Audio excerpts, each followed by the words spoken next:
Have you ever opened up about your struggles only to realize that some people used your pain against you? It's a harsh truth. Not everyone responds to vulnerability with kindness. In fact, some individuals thrive on seeing others suffer, whether out of envy, insecurity, or sheer cruelty. This isn't just paranoia. It's a pattern that many of us encounter, sometimes without fully realizing it at first. You might have felt it at work, where colleagues use your self-doubt as leverage to question your competence in meetings. In friendships, where you confided in whispers your secrets to others under the guise of concern. Within families where subtle rivalry, comparison, or judgment cloaks itself in advice or tough love. It's a quiet kind of betrayal, the kind that chips away at your spirit in small, almost invisible ways. And yet, this experience is not a modern anomaly.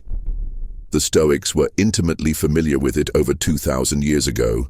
Epictetus, born into slavery and subjected to unimaginable hardship, knew better than anyone that exposing your inner world to the wrong people could be dangerous.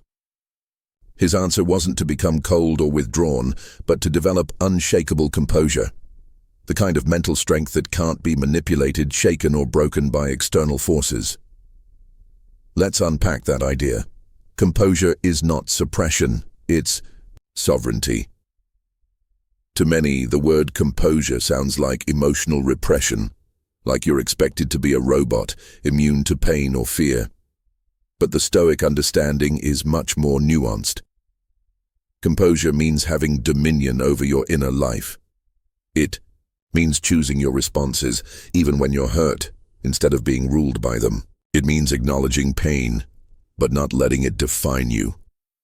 This kind of mental sovereignty becomes your best defense in a world that sometimes rewards cruelty and punishes openness.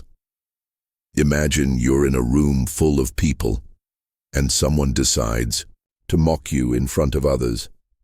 The crowd watches, waiting for your reaction. If you lash out, they see you as unstable. If you crumble, they see you as weak. But if you meet the insult with calm, maybe even humor, something extraordinary happens. You become untouchable. You take away their power by refusing to give them control over your emotions. This isn't about ego, it's about discipline. The art of strategic vulnerability. Now, does this mean you should never open up again? Not at all, but Stoicism teaches us to be intentional with our vulnerability. It should be a conscious act, not a compulsion. You don't owe your raw emotions to everyone. Vulnerability is a gift, not a default mode. Share it with people who have earned the right to see it. People who have proven through action and consistency that they will not weaponize your weakness. And until then, you don't need to explain yourself. Not to strangers, not to co-workers, not to relatives who don't respect your boundaries. As Marcus Aurelius wrote, "If someone can prove me wrong and show me my mistake, I will gladly change. But if no one proves me wrong, then I will follow my path as nature and reason guide me." That's Stoic vulnerability. Open to correction, closed to manipulation. The mirror of envy, its worth. Recognizing that when people attack your vulnerability, it often has little to do with you and everything to do with them. Some people are threatened by your growth because it reflects their stagnation. Some mock your honesty because it reminds them of their own emotional numbness, and some attempt to diminish you simply because they don't know how to expand themselves.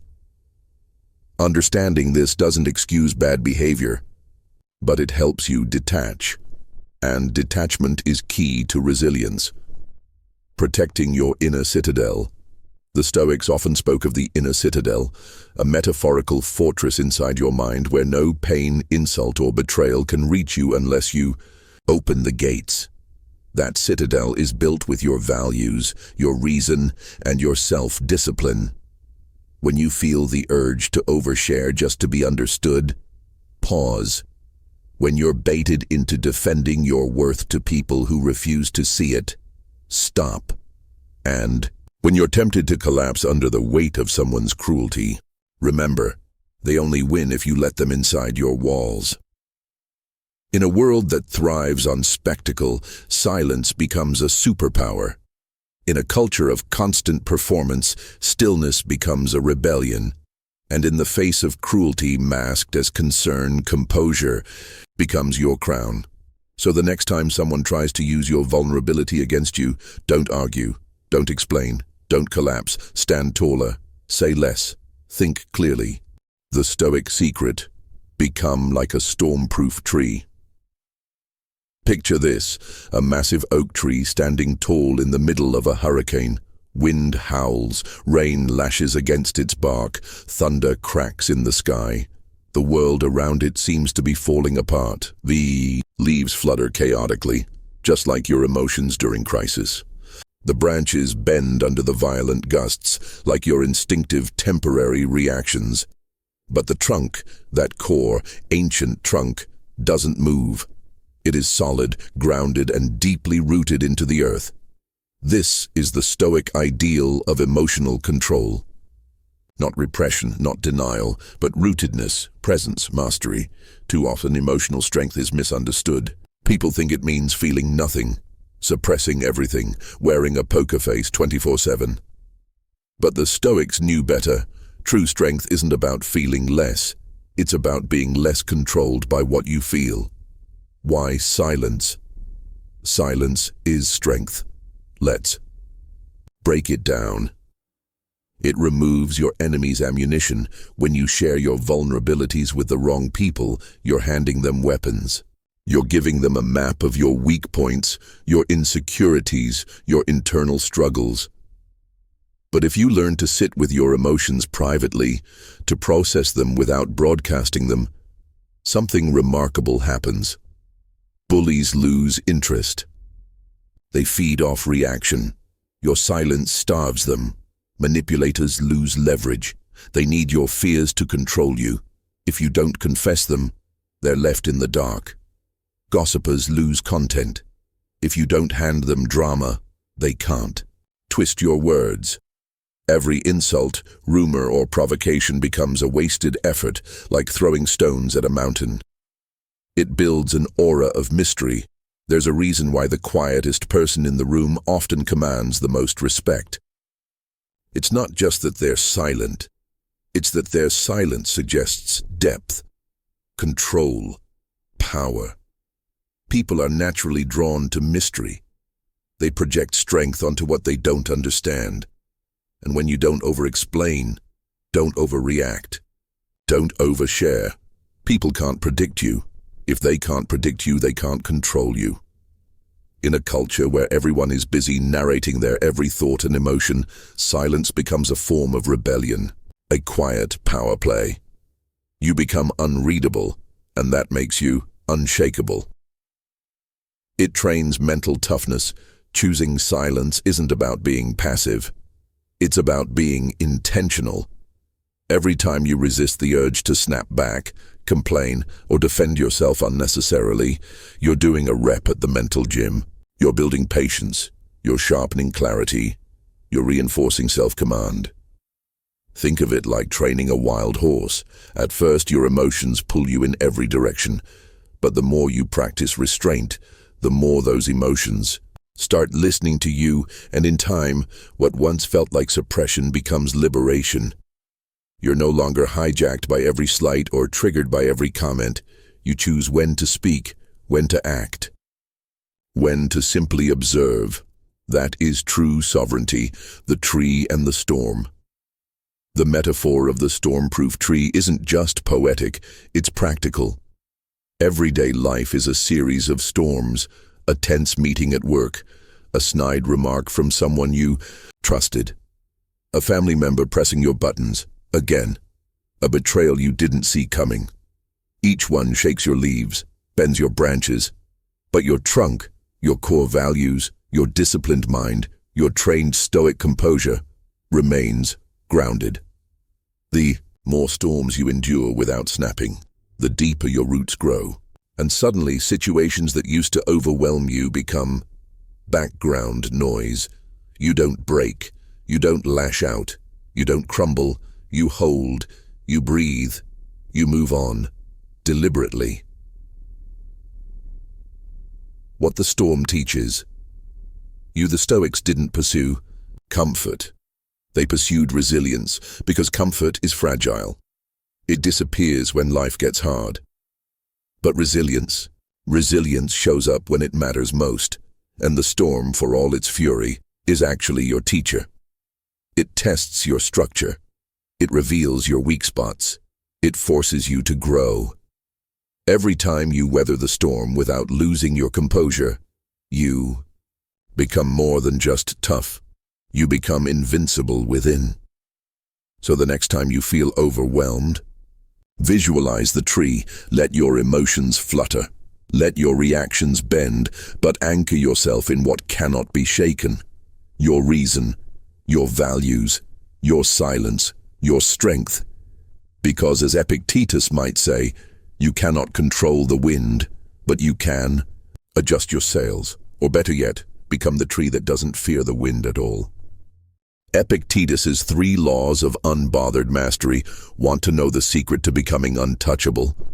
Not emotionally dead, not numb, but calm, clear, and dangerous in your stillness. Epictetus, once a slave, later a Stoic master, taught that true power comes not from dominating others, but from mastering yourself.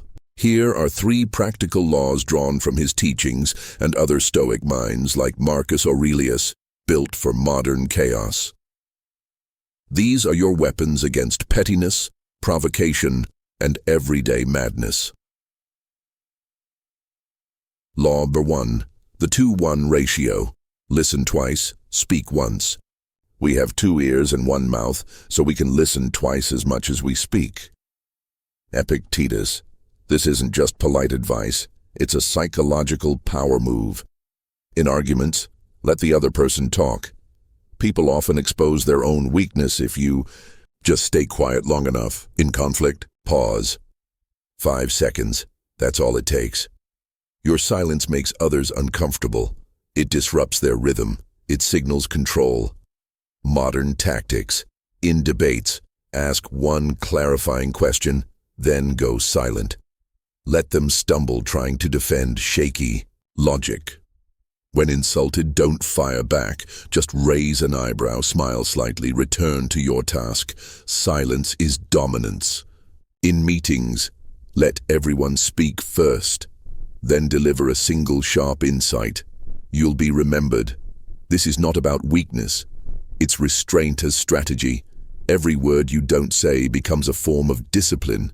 Every silence becomes a moment of power.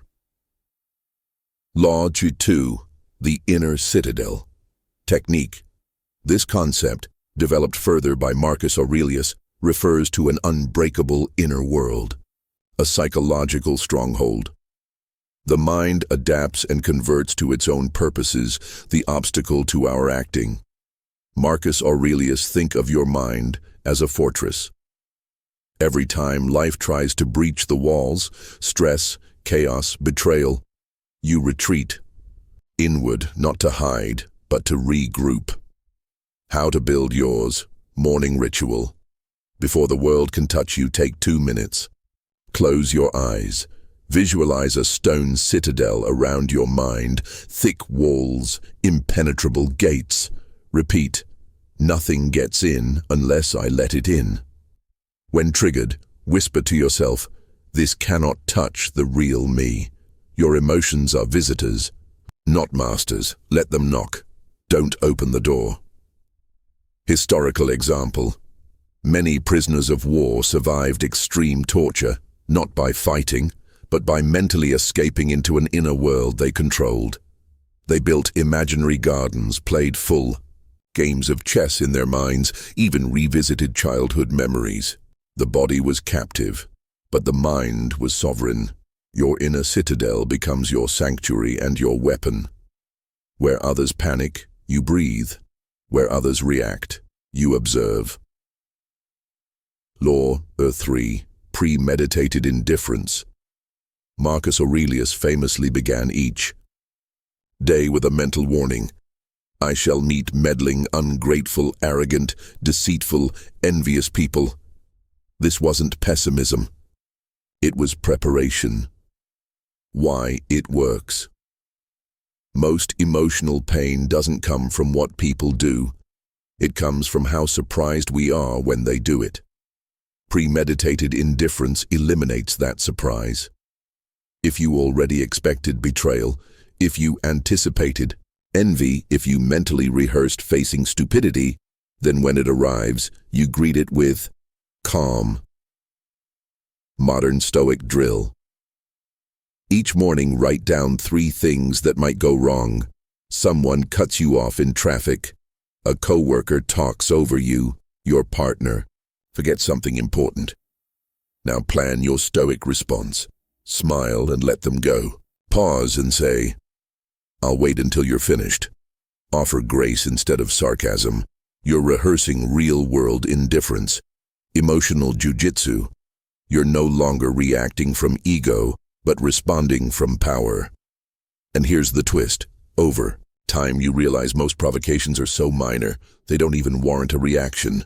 Not because you're better than others, but because you've trained yourself to need nothing from them. Mastery and action.